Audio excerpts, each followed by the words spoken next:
भगवान गणेश की, भगवान भोलेनाथ की और श्री हरि विष्णु की पूजा उपासना करने के बाद में प्रेम से आरती करनी चाहिए। आप आरती बड़े ही प्रेम से करें, क्योंकि माँ पार्वती ना दुर्गा का ही स्वरूप होती हैं। सारी शक्तियाँ इनमें ही समाहित हैं। नमस्कार, जय श्री कृष्णा। कैसे हैं आप सब? मेरे YouTube चैनल धर्म समाधान में आप सभी लोगों का हार्दिक स्वागत है। आज हम आपको भाद्रपद माह अमावस्या की व्रत कथा सुनाने जा रहे हैं। भाद्रपद माह की अमावस्या को पिठोरी अमावस्या, कुशग्रहणी अमावस्या और कुशोत्पाटनी अमावस्या, भादो अमावस्या के नाम से जानते हैं। सबसे पहले हाथ जोड़कर हम भगवान की स्तुति करेंगे। कस्तूरी तिलकम ललाट पटले वक्षस्थले कौस्तुभम नासाग्रे वरमौक्तिकम करतले वेणु करे कंकणम सर्वांगे हरिचंदनम सुललितम कंठे च मुक्तावली गोपस्त्री परिविष्टितो विजयते गोपाल चूड़ामणि।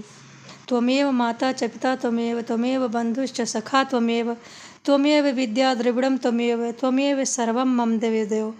शांताकारं भुजंगशयनं पद्मनाभं सुरेशं विश्वाधारं गगनसदृशं मेघवर्णं शुभांगं लक्ष्मीकान्तं कमलनयनं योगिभिर्ध्यानगम्यं वंदे विष्णु भवभयहरणं सर्वलोकैकनाथं। पिठौरी अमावस्या की कहानी इस प्रकार से है।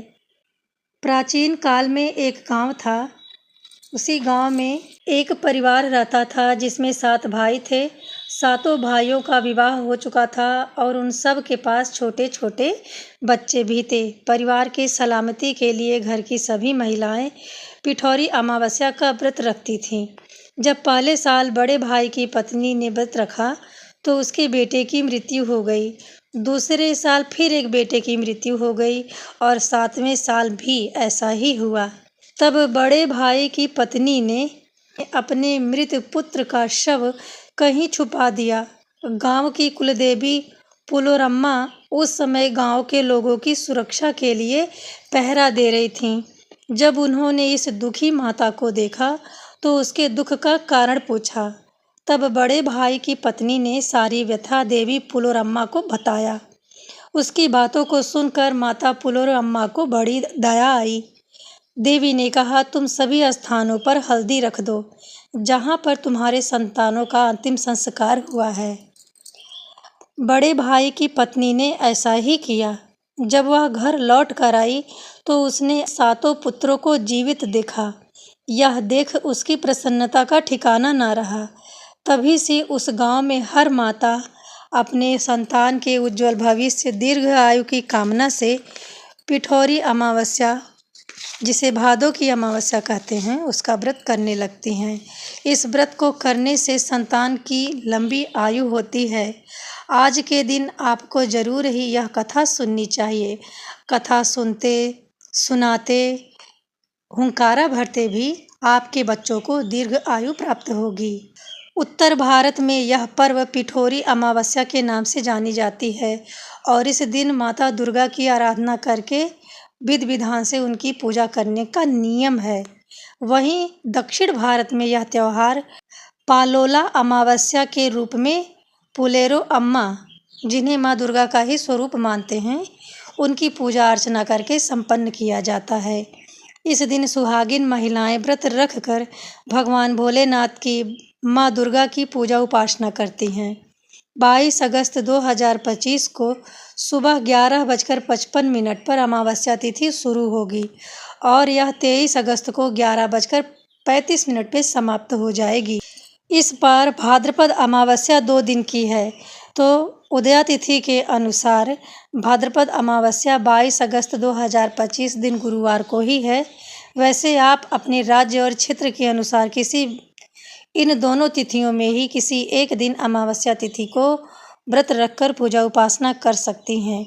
इस दिन आटे की बनी देवियों की पूजा होने के कारण पिठौरी अमावस्या के नाम से जानते हैं। यह दिन पितरों की तृप्ति करने का, पिंडदान तर्पण करने के लिए भी विशेष होता है।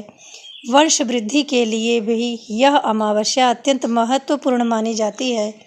पिठौरी अमावस्या के दिन आप स्नान करें, दान करें और यदि कहीं समीप के सरोवर, तालाब में स्नान नहीं करने जा रहे हैं तो आपको घर पे ही काला तिल और गंगा जल डालकर स्नान करना चाहिए। इस दिन किसी ब्राह्मण को आप भोजन करावें या आप अन्न का, धन का दान करें। किसी गरीब ज़रूरतमंद व्यक्ति को इस अमावस्या की तिथि पर दान जरूर करें। दान करने से भी आपके पितर तृप्त होकर आपको आशीर्वाद देते हैं। इस दिन यदि आप अपने पितरों के निमित्त स्नान, दान, तर्पण करते हैं तो आपके पितरों की आत्मा को शांति मिलती है। पितृ पूरे साल प्रसन्न रहते हैं, क्योंकि पिठोरी शब्द का अर्थ है आटे से बने चित्र या मूर्तियाँ। आटे की बनी चित्र या मूर्तियों को बना करके इस अमावस्या पे पूजा उपासना की जाती है।